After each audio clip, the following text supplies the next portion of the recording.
Social media में, तो क्या कहते हैं इसमें, मोबाइल में। अब वो हम ही से प्रश्न कर रहे हैं, भाई आप बताओ इतनी बड़ी आबादी कैसे हुई है? अगर आदिवासियों की आबादी कैसे कम हुई? ये हर आदिवासियों को, हर जनता का ये काम है।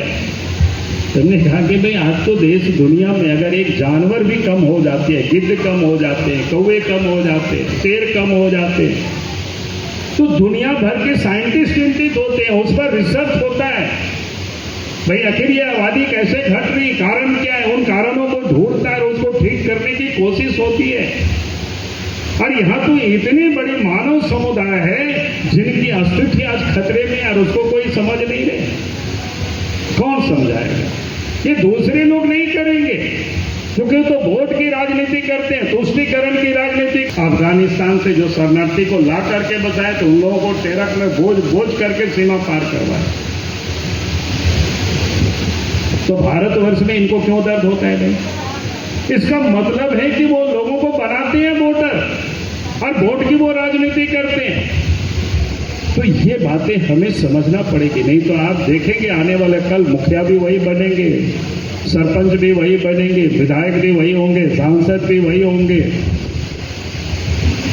तो इसलिए हमने कहा कि ये जो डेमोग्राफी जिस प्रकार से कोशिश करके चेंज हो रही है, बदल रहा है, हमें इसको भी ठीक करना जरूरी है। नहीं बड़ा है आज कई बार संथाल परगना खास करके, चाहे साहेबगंज हो, दुमका हो, पाकुड़ हो, सब जगह पर जाकर के देखें, यहाँ भी ऐसी स्थिति है सब जगह पर। यहाँ भी चुनाव के समय कहाँ एक गांव में हमको लोग ले गया था, यानी किस प्रकार से महिलाओं के साथ उत्पीड़न इस सरकार में, कार्रवाई नहीं होती अगर कोई आवाज नहीं उठाए।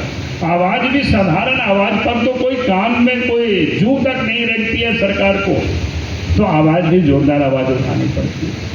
कानून व्यवस्था, चोरी, डकैती, हत्या, अपहरण, ये आम घटनाएं। मानो इस प्रदेश में जो पुलिस का काम था अपराधियों को पकड़ना, जेल में डालना, अब पुलिस को भी इस सरकार ने वसूली में लगा रखी है। यानी आज इस राज्य की यह हालत है। आज आप देख लीजिए, बालू नहीं मिलता है। अगर ट्रैक्टर से आप बालू में ले आएंगे तो पुलिस वाले पकड़ लेते हैं, पकड़ते हैं कि नहीं पकड़ते? पैसा आपसे वसूल करेंगे, नहीं तो आपके ऊपर केस कर देगा, कोर्ट से जाकर के जमानत लीजिए। तो ये इस राज्य की स्थिति है, और इसलिए हमने कहा कि कानून व्यवस्था पूरी तरह से बिगड़ी हुई है। लूट सब जगह मची हुई, चाहे कोयला की हो, बालू की हो, पत्थर की हो, यानी कोई भी क्षेत्र ऐसा अछूता नहीं है जहां लूट नहीं हो रहा है। तो ये कौन जाकर के जनता को बताएगा? ये हम सब लोगों का काम है, हम सब लोगों को बताएं। तो हम सब लोग ये मेहनत करेंगे, जैसे हमने कहा कि हम पोलिंग बूथों पर जब कार्यक्रम हम करेंगे तो आधा घंटा तो प्रधानमंत्री की मन की बात लोग सुनेंगे। और आज मैं कह सकता हूं कि भाई झारखंड अगर बने हुए 24 साल हो रहा है, 24 वर्षों में इस प्रदेश के अंदर में 13 साल तक बीजेपी के नेतृत्व में सरकार रही है, और 10 साल 11 साल करीब अभी तो इंडिया अलायंस बोलते हैं, तो उन लोगों की सरकार रही है। राष्ट्रपति शासन रहा, राष्ट्रपति शासन भी उन्हीं लोगों के काल में हुआ। तो ऐसा नहीं है कि उन्होंने कोई कम इस राज्य के अंदर में शासन किया, लेकिन उन्होंने क्या किया, उनकी सरकार बनी तो कमाने में वो लग गए, लूटने में लग गए। इसलिए विकास का काम इस अरे 4 वर्षों में भी कहीं आपको दिखाई नहीं पड़ता है। अगर आप पिछले दिनों आप देखेंगे, सरकार बनी तो अभी आपको बता रहे थे कि भाई विकास का काम हुआ, गांव तक सड़कें भी पहुंची, घरों तक बिजली भी पहुंचा, ये सब कुछ हुआ है काम। और केंद्र में सरकार बनते ही, केंद्र की सरकार ने पहले अटल जी के नेतृत्व में सरकार थी, अलग झारखंड राज्य भी बनाया, फिर नरेंद्र मोदी जी के नेतृत्व में सरकार कम बनी। आपने देखते होंगे ये 2 सड़क, जब तक हम नारायणपुर घूमते थे तो सब लोग कहते थे कि सर करमदास घाट पर पुल बन जाए तो फिर हम लोगों को कोई जरूरत नहीं है। बात सही है कि नहीं बताइए? लेकिन सरकार बनते ही बिना विलंब किए नाला वाले कहते थे राणा कुंडा घाट पर पुल बन जाए तो फिर हम लोगों को कुछ कहना नहीं है।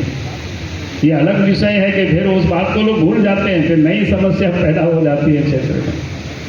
उस समय क्या हालत थी गांव घर घूमने में, हम लोग तो मोटरसाइकिल से, स्कूटर क्या बोलते हैं, गाड़ी से बड़ा मुश्किल से घूमना फिरना होता था, लेकिन आज तो आपका सब जगह सुविधा है। ये अगर क्यों सुविधा क्रिएट हुआ, ये आपको बार बार बताना पड़ेगा लोगों के बीच जाकर के। अगर आप बताएंगे नहीं तो आज नए पीढ़ी को समझ में नहीं आएगा, कि नए पीढ़ी को तो लगेगा कि हम तो लोगों से कहते हैं कि हम गांव के घर अपने जैसे जाते थे, अगर हम पोता को याद नहीं कराएंगे तो कहेगा कि भाई हम तो बड़े इसी सड़कों में जाते हैं। अब एक नया मेडिकल कॉलेज बन गया दुमका में, पहले कहाँ था संथाल परगना में, पलामू में मेडिकल कॉलेज बन गया, हजारीबाग में मेडिकल कॉलेज बन गया। यानी झारखंड में सरकार रही तो ये मेडिकल कॉलेज बन करके 3 तैयार हो गया। केंद्र की सरकार, डबल इंजन की सरकार, आपने देखा कि देवघर में एम्स भी बन गया, देवघर में हवाई अड्डा भी बन गया। यानी किस प्रकार से भारतीय जनता पार्टी की सरकार ने जो विकास की बुनियाद और सीख को तैयार किया है वो किसी से छुपा हुआ नहीं है। अभी नौकरी को भी बेचने की यहां तैयारी हुई। अभी भी जिस पीजीटी का उन्होंने जांच की, क्या कहते हैं, कुछ नियुक्ति पत्र बांटा है। मामला क्या है, एक दिन लड़के लोग आए थे मिलकर के, तो लोग दिखा रहा था सीरियल से 1-2 इंस्टीट्यूट के ही बच्चे अधिकांश पास किए हैं। यानी ऐसा होता भी है, सीरियल रोल नंबर भी है। कहने का अर्थ है कि इस राज्य में नौजवानों को भी ये सरकार ने ठगा है, इस सरकार ने लूटा है। तो हम इस बात को भी उनके बीच जाकर के नहीं बताएंगे जनता को तो कैसे समझेगा। नौजवानों का हमें स्वर देना पड़ेगा। ये इस प्रदेश की ये हालत है। घोषणा करते हैं, हम तो जगह जगह घूमते हैं, लोगों से पूछते हैं यहाँ क्या है, पता नहीं कि आप सब लोग जानते होंगे 4-5 महीना से महिलाओं को पेंशन नहीं मिला है। मिला है क्या, पता है क्या मिला है? तो कई एक जगहों पर स्थिति है राज्य में, हमें समझना पड़ेगा किस प्रकार से सरकार ने पहले क्या कहते हैं ग्रीन कार्ड बनाया कि अनाज देंगे, लेकिन उन ग्रीन कार्ड धारियों को कार्ड तो बन गया, लेकिन अनाज उन लोगों को आज तक नहीं मिला है। 1 महीना शायद दिए होंगे। तो कहने का अर्थ इतना ही था कि ये देश के प्रधानमंत्री नरेंद्र मोदी जी ने गरीब कल्याण के लिए, गरीबों के लिए योजनाएं जो लागू की कोरोना काल से, कि हर गरीबों को प्रत्येक महीना 5 किलो मुफ्त में अनाज मिलेगा, लगातार मिल रहा है, प्रत्येक महीना भेज रहे हैं। उसमें भी कहीं कहीं तो बड़ा घोटाला होता है, समय पर ठीक से नहीं पहुंचता है, कई जिलों में ये शिकायतें आती है। तो कहने का अर्थ मेरा इतना ही था कि आप इस चीजों को उनके बीच जाकर के हमें बताना कि भाई किस प्रकार से इस प्रदेश की सरकार ने जो केंद्र सरकार की योजना है, देश के प्रधानमंत्री नरेंद्र मोदी जी नल से जल गांव तक, घरों तक पहुंचाने की जो योजना बनाई है, लेकिन आज उसकी क्या हालत है, कहां कर दिया उन्होंने। पर्याप्त जहां बोरिंग होता है वो भी पर्याप्त बोरिंग नहीं होता है, पानी इस गर्मी में बड़ा हाहाकार रहा। और पोस्ट भी वैकेंट है, और चुनाव के समय बड़े बड़े वादा किए थे, लेकिन आज तो पारा टीचर को भूल गए, सहायक पुलिस को भूल गए, आंगनबाड़ी सेविका सहायिका को भूल गए, जल सहिया को भूल गए, कॉन्ट्रैक्ट लेबर को भूल गए। तो हमारा कहना है कि आप उनको याद कराना। इसीलिए मैंने कहा कि जहां ये सरकार ने इतनी वादा खिलाफी की थी, इतना कुछ किया ही नहीं, और इसके बाद भी अगर हम जनता के बीच बाहर करके नहीं बताएंगे, नहीं समझाएंगे, तो भाई दूसरा कौन समझाएगा। करना पड़ेगा, बताना पड़ेगा, उनको बार बार बताना पड़ेगा। तो इसलिए हमने कहा कि ये काम आदिवासी भाई बहनें जो हमसे नहीं जुड़े हैं उनको हमें जोड़ना, बताना संथाल परगने की हालत क्या है। आज तो मैं लोगों से कहता हूं कि संथाल परगने में आदिवासियों के अस्तित्व ही खतरे में। अगर हम उस पर बहुत विचार नहीं करेंगे और उन लोगों को हम नहीं समझाएंगे, उन लोग आज भी खड़े होंगे, जब हम समझा देंगे तो खड़े हो जाएंगे। समझाना पड़ेगा स्थिति क्या बनी है। और आप कहेंगे कि बहुत सारे लोग हमसे पूछा करते हैं कि पहले आपने क्यों नहीं कहा। हमने कहा कि पहले नहीं था ध्यान में तब आया कि राजमहल विधानसभा में भारतीय जनता पार्टी ने पहले लीड करते थे, थोड़ा कम हो गया। तो हमने विधायक को कहा कि नहीं थोड़ा सा उसको अध्ययन करो, आखिर ऐसा क्यों हो गया, क्योंकि सामने विधानसभा के चुनाव थे।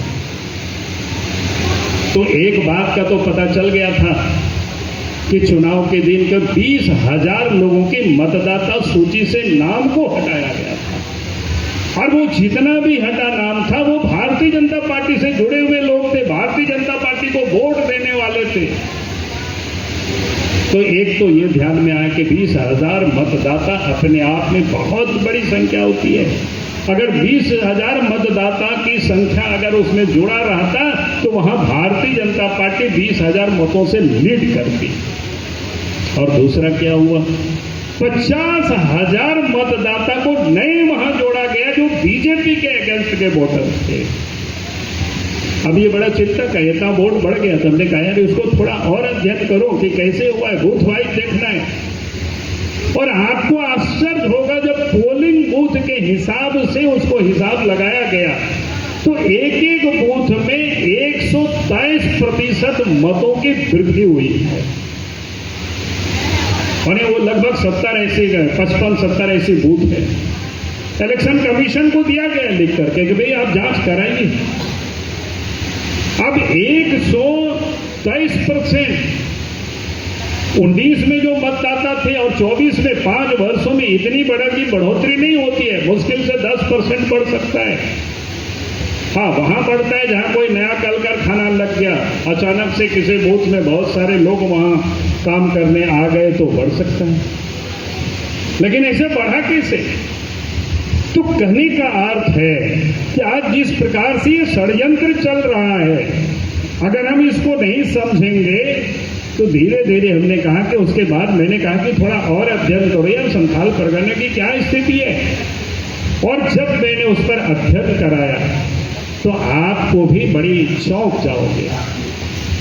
हालत क्या है इस प्रदेश की। उसके बाद संख्या संथाल परगना में, संथाल परगना कह रहे हैं तो जामताड़ा भी है, गोड्डा भी है, देवघर भी है, दुमका भी है, पाकुड़ भी है, साहेबगंज भी है। 44.67% थे, 44.67% यानी लगभग 45। लेकिन 2011 आते आते 60 वर्षों में आदिवासियों की आबादी में जो गिरावट आई है वो 28.11%। अब जरा सोचो,